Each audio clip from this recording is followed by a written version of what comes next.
Hi, I'm Michael P. Coleman, Content Director for Brother Be Well. Thanking you for checking out this Parents and Caregiver series brought to you by Blue Shield of California's Blue Sky Initiative.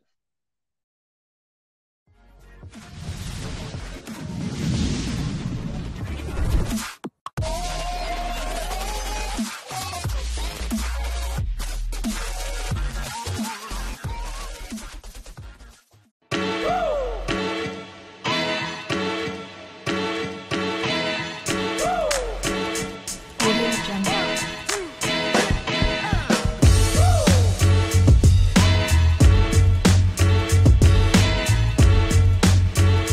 Audio Jungle.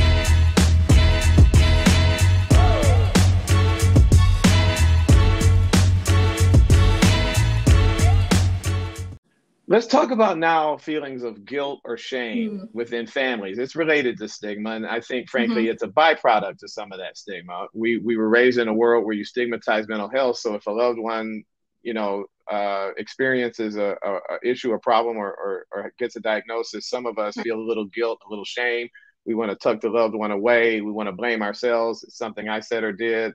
Can you help parents and caregivers manage the mental illness of their loved one and manage their own guilt and shame at the same time? Of course. So guilt and shame are very typical. And I'll go in a little bit about what's happening when we're feeling those emotions. So guilt and shame are so common, but they're also kind of dangerous emotions in a way. So guilt I'll describe as a feeling that passes through like any other emotion.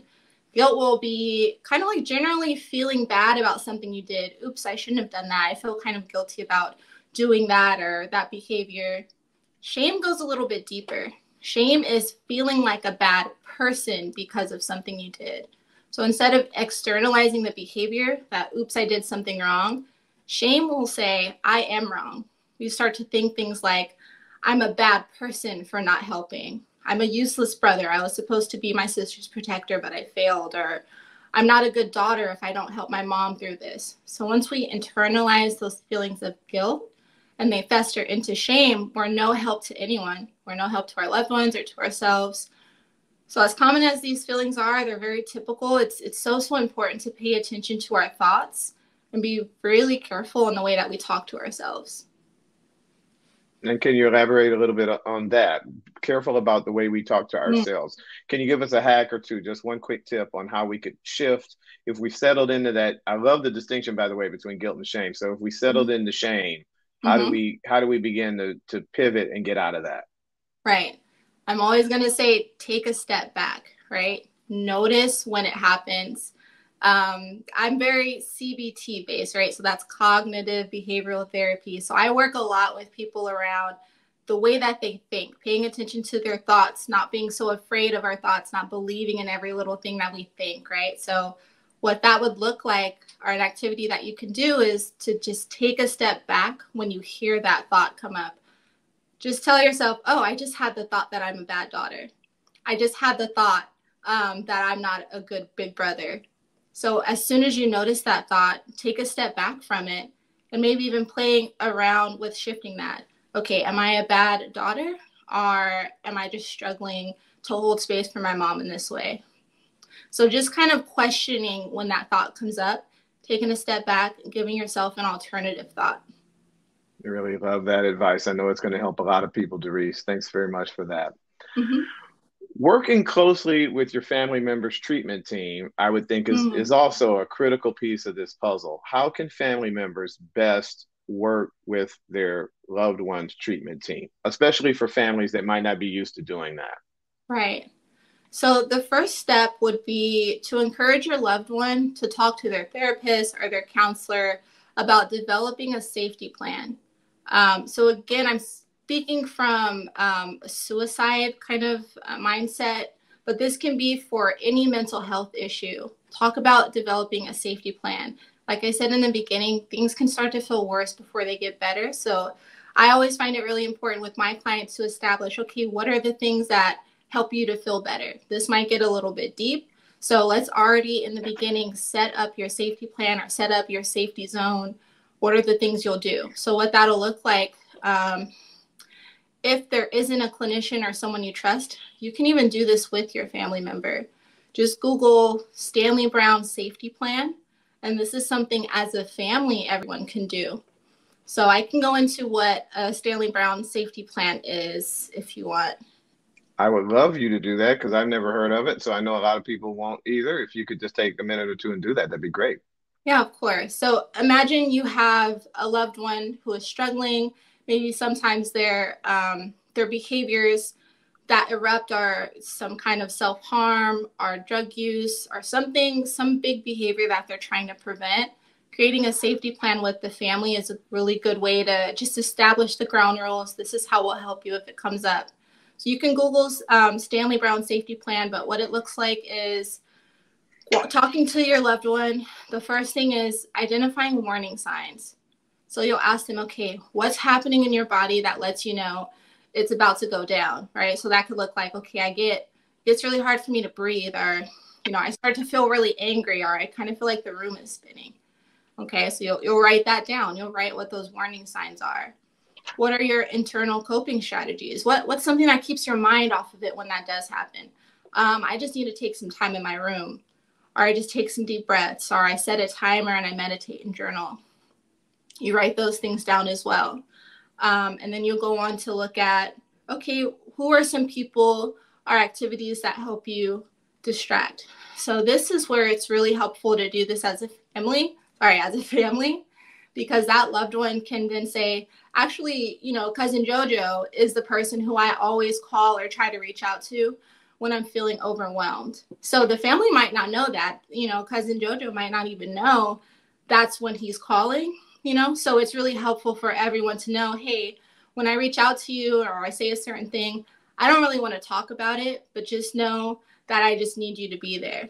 So that's where the family piece comes in.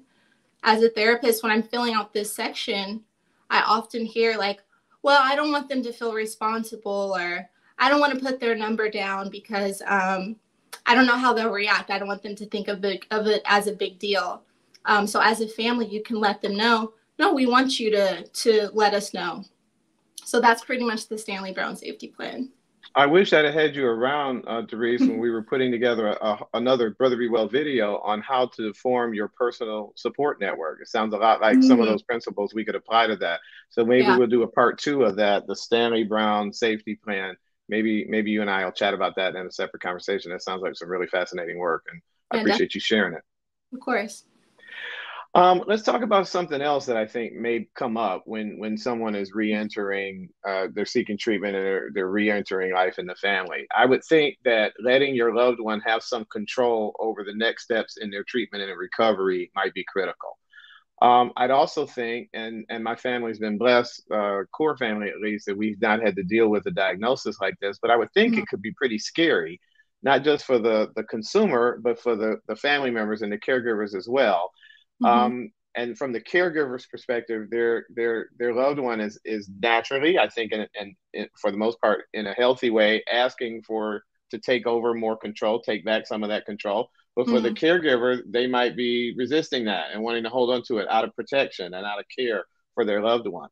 I'm curious about 2 things. First, what's your take on that? And then secondly, if you think it's important that you let the loved one have some more control, can you give the caregiver a little tip or 2 or 3 on how to do that most effectively?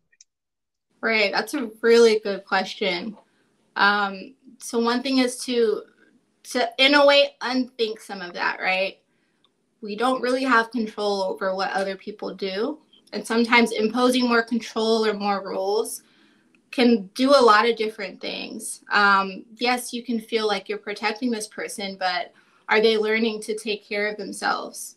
Is this collaborative? So there are ways to still have boundaries and still add protections without taking away their rights or their feeling of control. Even if someone is being protected, if they feel like I do have control or I can talk to my family about this and we can have a discussion, they might be okay with the other peoples of the family still having some control over some things because it won't feel so overburdened. Another thing that's in that Stanley Brown safety plan is setting up the environment. Sorry. So maybe that looks like taking away all the sharps in the house, no longer having alcohol or drugs in the house. You know, if that's something that's just done for them, it can feel very much like, wow, they don't let me have anything. I can't even have a pair of scissors in the house anymore. But if it's something that's collaborated on, like, yeah, maybe having these scissors right next to me is a little bit triggering. As a family, we can come to that decision. So identify ways that you can help, work on it together. Maybe reducing their workload, allowing others to help with responsibilities.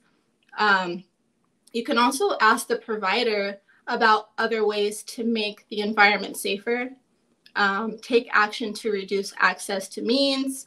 Like I said earlier, removing safety arms or medications, locking things up. It can feel very much like, okay, I need to control it, but just make it collaborative. I really love that. Making it, I was going to say my takeaway was making it collaborative. A couple of times you said work with them to do it. So I think that's Mm-hmm. really powerful. Really appreciate that, Doris. I'm wondering now about setting limits and establishing equity within the household. I think that would be key. And at the same time, I don't know a single household, healthy or otherwise, mentally healthy Mm-hmm. or otherwise, where total equity is achieved already. It's kind of a constant process. Can you talk about the importance of achieving equity in the family as the family is trying to heal? Mm-hmm. So when I'm thinking about that, I'm thinking setting limits.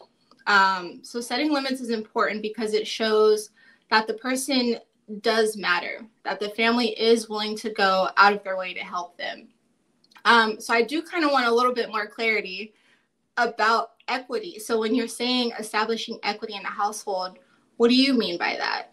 Well, you're getting right at it. I'm thinking about household rules that you Okay. shouldn't, as to the extent that you can, it probably isn't too terribly healthy to have a completely different set of rules for someone who's on a mental health journey and everyone else has Mm, a different set of rules when you can. yeah. Now, removing sharp objects and things, some of Mm-hmm. the things you mentioned might be necessities, but as a Mm-hmm. general matter of course, I would think you should have some standards that are the key for everybody, that are Mm, the gospel for everybody. yeah. And then that'll do two things. I would think the person recovering from a mental health challenge will feel like, yeah, you know what, I've got this challenge, but it's no different than if I have a broken arm or I'm recovering from appendicitis.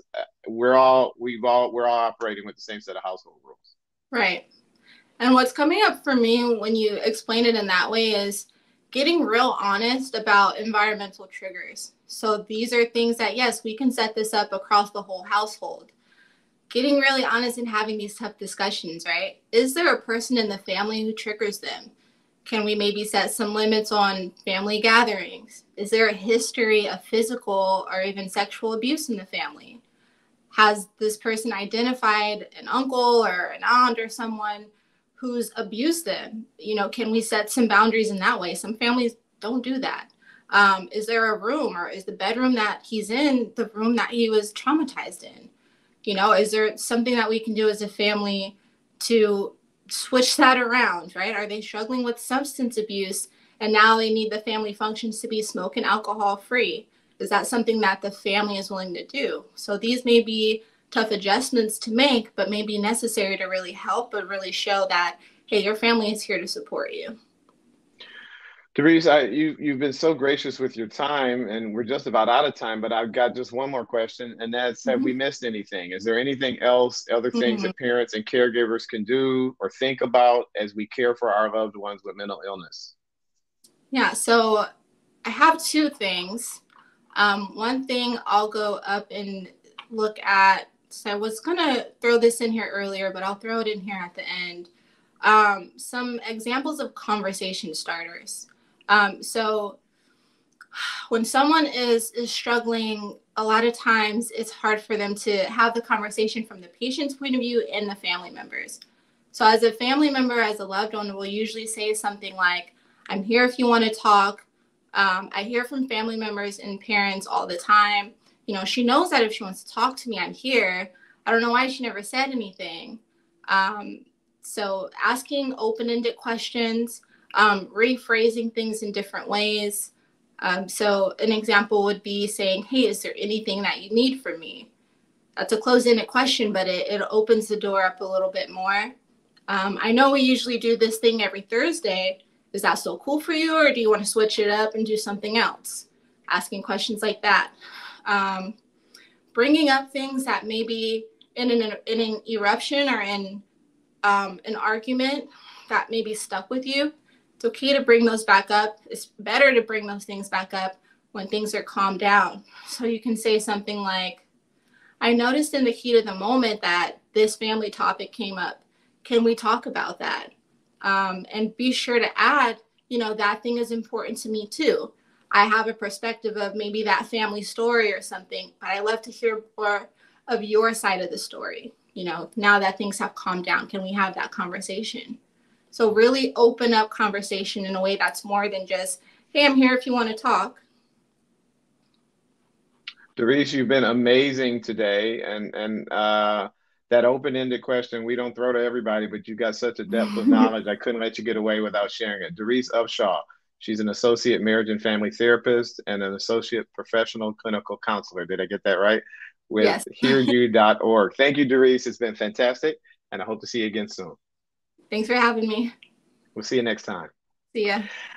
And I want to thank our sponsor for this video and every one of the videos and podcasts in our Parents and Caregivers series. That sponsor is Blue Shield of California, and specifically their Blue Sky initiative. That initiative boosts access to mental health support, and you can learn all about it at their website, bluesky.blueshieldca.com. That's bluesky.blueshieldca.com. Another website that you need to know about, Brother Be Wells. We made it easy for you, brotherbewell.com. If you've enjoyed this video or podcast, there are tons of others just like it. Print pieces, links to resources, compelling personal stories of resilience and recovery, and a host of different mental and physical health conditions where we break it down with clinicians just like Doris, experts just like Doris. And so you can get a lot of information on that website, brotherbewell.com. We're a membership service. Memberships are free. Sign up right now for your membership. You'll be our newest member. While you're there, sign up for the blog with just your email address, and you'll start to get notifications 2 or 3 times a week when videos or podcasts like this one go live. Take care of all of that right now at brotherbewell.com. My name is Michael P. Coleman, Content Director for Brother Be Well, and I'm going to ask you to do 2 quick things for me as we wrap up. Take great care of yourself, and then take great care of somebody else. Until next time, bye-bye.